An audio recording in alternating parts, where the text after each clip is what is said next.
to get started on time almost. 2 or 3 minutes after 8. Thank you for being here. Thank you so much. My name is David Joe Miller, and I produce word shows here in Asheville and in Jonesboro, Tennessee as well. Word shows are spoken word shows. Storytelling, poetry, a combination of stories and poetry sometimes. And Trade and Lore is one of our venues. So we welcome you here tonight. Make yourself comfortable. They have a wide array of beverages available there at the bar and some snacks. And be sure and be kind to your Batista there, your Batista barista. Your barista and your bartender, he'll take good care of you. Tonight is a special night for Word for David Joe Miller Presents, because occasionally we will have a storyteller coming through the area or coming nearby that will call me up, as Ken Whitecamp did, and say, "David Joe, I'm going to be in the area. Could you do a show?" And my answer is always, "Well, duh. Of course we could do a show." And then I run out and I find a venue. And then we put it together. And it just, I line things up and it just happens, but it wouldn't happen without you. So we're very grateful for you being here tonight. So let's give yourselves a round of applause. Thank you so much for coming out on a Sunday evening for this wonderful show. There's cards back here on the back table as you enter, and it's just a reminder card.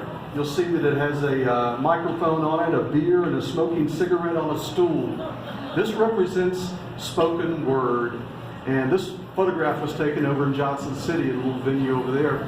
But what this does, it lets you know on the back of this, back of the card, information on how to get in touch with me, and it gives you a very important website. If you want to keep up with storytelling, poetry, spoken word in Asheville, in Jonesboro, visit storytellingcalendar.com. Pretty easy, storytellingcalendar.com. This is a free website for spoken word artists that I created, and it's not only my events, it's other spoken word, storytelling, and poetry as well. All I have to do is contact me, and I put them on the calendar. It's a very simple website. So if you're interested in any more spoken word, just remember storytellingcalendar.com. And I also want to call your attention to our next word show, a very special word show coming up at the end of this month, July 28th. It's going to be held at Habitat Tavern and Commons, which is down on Broadway next to Moog. Asheville's original story lady, Gwenda Ledbetter, 87-year-old Gwenda Ledbetter, is taking the stage again, and she's going to be on stage with a brilliant blues man from Vermont who's coming in for the Swannanoa Gathering. His name is Scott Ainsley. It's going to be a great show of love, hope, and the blues. So that's one not to be missed. That's on the 28th, and you'll find it on the calendar as well. Great thing about that calendar, it's got a link on it, takes you right to the tickets. So it's pretty easy to do.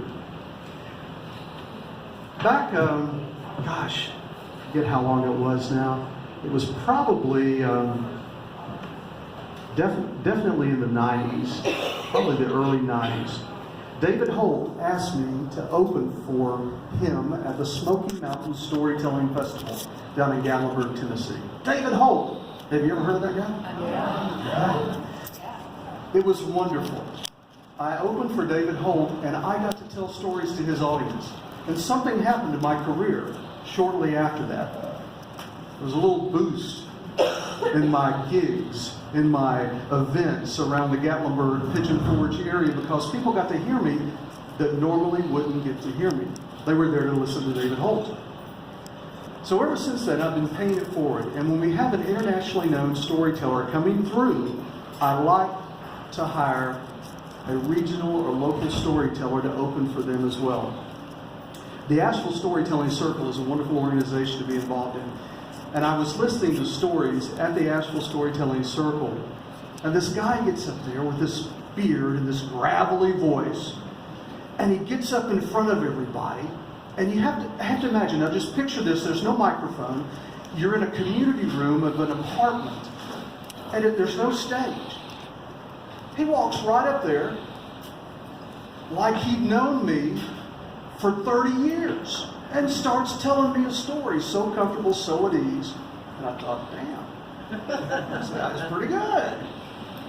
heard him that time, really enjoyed his story, told him about it. Next time I came back, he was up there doing it again. I said, you know, this guy's got something. I want to put him on stage.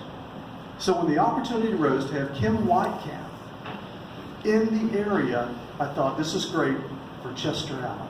So ladies and gentlemen, turn your cell phones off so you won't disturb anybody next to you. And welcome to the stage, Chester Chet Allen.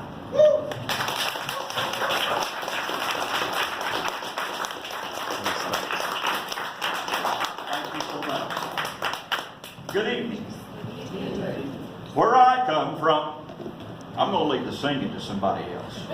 Where I'm from, I grew up in the Ozarks, a little town called Pierce City, Missouri. It's about 40 miles from Arkansas, Oklahoma, and Kansas. We had a mixture of cultures around there. To the south of us was a small Polish community called Pulaski Field. To the north and east, we had a community called Freistadt, which was German. In betwixt and between, you had your good old boys, your rednecks, your hillbillies. I kind of put myself in the category of the hillbillies, but I'm a hillbilly. I'm a sophisticated hillbilly.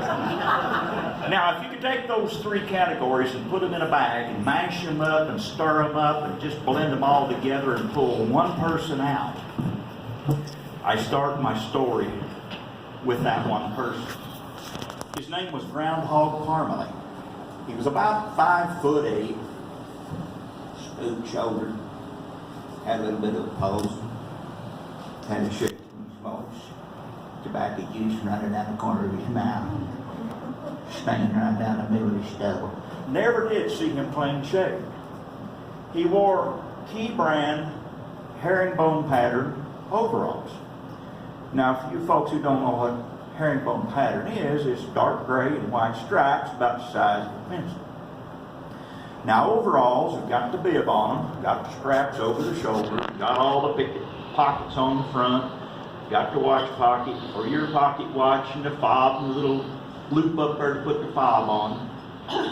And if you happen to have one of those straps twisted, which we grew up on gallus, if you had a gallus twisted, the old timers say, hey, you scared of lightning? I don't know where that came from. But now, Groundhog always wore a jumper. I know, I've been corrected. A jumper is a dress. No, he did not wear a dress. He wore a jean jacket, as it's called nowadays. An unlined linen jacket. Never buttoned it. Wore it year-round. And he had an engineer's cap on, just like the train engineers wear. It's flat on the top, pleated and round headband and bill on it. Now, his wife Irene was about 5 foot tall. Bless her heart, she was about 5 foot wide. And they lived about 12 miles outside of Pierce City. A little community called Smackout. Now, Smackout got its name because there was a general store there run by Mr. Hawkins. He sold gasoline and tobacco products and pop, or Cokes and sodas, you folks know them. And little deli in the back, he could make a bologna sandwich. Also would have some grocery items. Well, you'd go in there and say, Mr. Hawkins, did you get any sugar this week? I'm Smack Out. So that's how that community got its name, was Smack Out. And to this day, the community is still known as that. You can drive through there from the west, and there's a sign that says Smack Out Community Water Access. The old highway bridge has been taken out, and they've made a nice place so that you can put your boats in and float or swim. Well, being they didn't have groceries, they'd have to come to Pierce City. Now, Groundhog had a problem. He had an affliction of the addiction. He never was weaned from the liquor bottle. He had lost his driver's license many years ago. Well, he thought he got pretty smart. He bought him an old 8-in Ford tractor. Now, an 8-in Ford tractor made late 40s, early 50s, somewhere along there, had bright, shiny gray fenders and hood, and the engine and running gears was all red. This darn old thing hadn't seen a shed in any of its life. It's kind of a powdery white and pink. They had made a trailer to pull behind that out of an old truck frame and put a flatbed on it. On this flatbed was a platform rocker. Now this trailer was about this high off the ground, real tall off the ground. Because when you see him coming down the road, Irene would be in that platform rocker, and she'd be almost a body height above him when he was driving the tractor. How she got on that trailer or off that trailer would probably be another story of its own. Well, they'd be driving down the road, and she'd be rocking. She had her purple umbrella, and she'd be singing gospel songs. Bless her heart, she couldn't carry a tune to bucket with a lid on it, but she tried. And they'd be driving down the highway. Now, he wouldn't take her on the back road because it was rough and dusty. And he'd be sitting up there holding that old tractor steady, and he'd be winding all over the road. Front end wore out, never had been tightened or adjusted. Well, now, picture in your mind, every time that tractor weaved, the trailer weaved. So here she was, they were rolling, she was rocking, she was singing, and they were wibbling, and they were wobbling. I just figured it was another version of rock and roll. They would come to town, get their groceries, and see their daughter and son who lived there in town. And those tractors run about 11, 12 mile an hour max speed. Well, he'd have to go by Keith Stott's drugstore because in the back, behind the pharmacy, was the liquor store. And still to this day, the drugstore in Pierce City has the liquor store. The only place you can buy it. He'd get his weekly supply or 2 week supply, whatever it be, and they'd get home just before dark. Well, this went on for a few years, and the daughter and the son kind of got concerned about them doing that on the highways. They was afraid they'd going to get run over with a tractor trailer. Finally talked him into selling that whole piece of property out there, too poor to raise a racket on. And he wouldn't work it anyway because he was struck with the affliction. So they sold that. They bought an old shack in town there on the north bottom slope of a hill there on Locust Street, and we lived on the south bottom slope. Well, you'd hear them coming up there the street after they'd been all over town with that old tractor getting supplies. She'd be rocking and singing, that purple umbrella. One day, my dad and I was out there working on the truck, unloading, reloading, whatever, and my dad said, "Uh-oh, Groundhog's got the old tractor along here." And he's drunk. You could tell when he was drunk because he slumped over to the right. He always spit tobacco. Oh, I forgot to tell you, this right fender had kind of a long V-shaped splatter from tobacco juice all over it. He only spit on the right fender, not the left. And here he comes. And they started up the hill.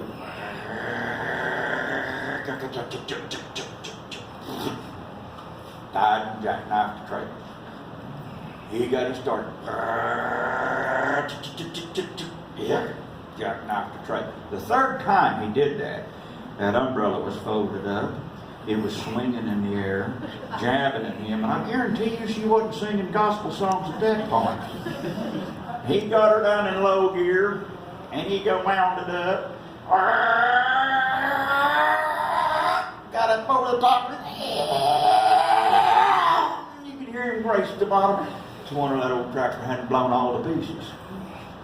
Well, a few weeks later, their son, I'll get to the few weeks later in a minute, their son, Benny, had bought an old two-door Chevrolet 60 model Chevrolet two-door car.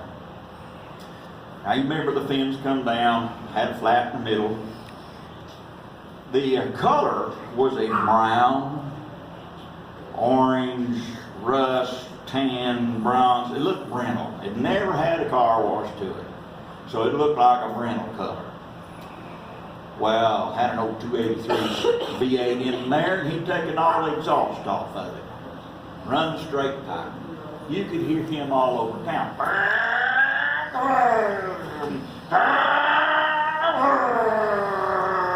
He just loved to rock them off, as we used to call it. One day we heard him come bowling up the street there, nothing unusual hearing. But in amongst that, we heard another noise.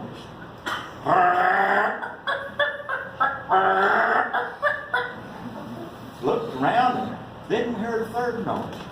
Whoa!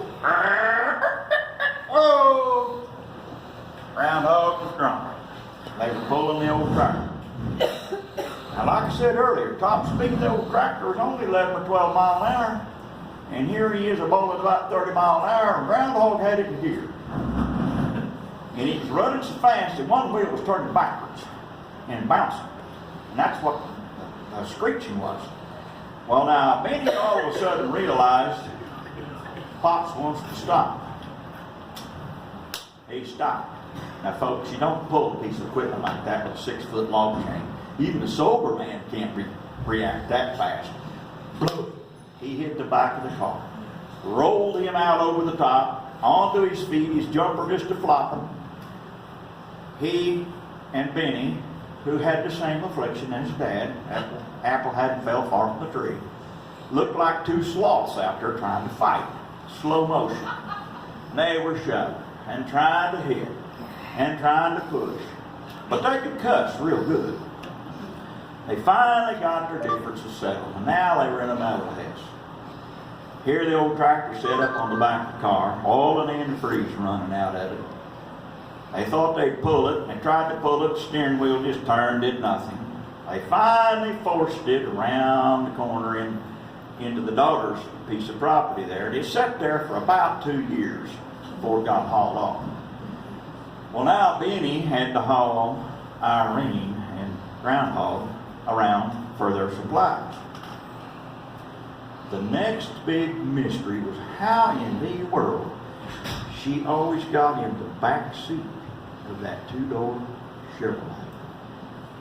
Now I'm going to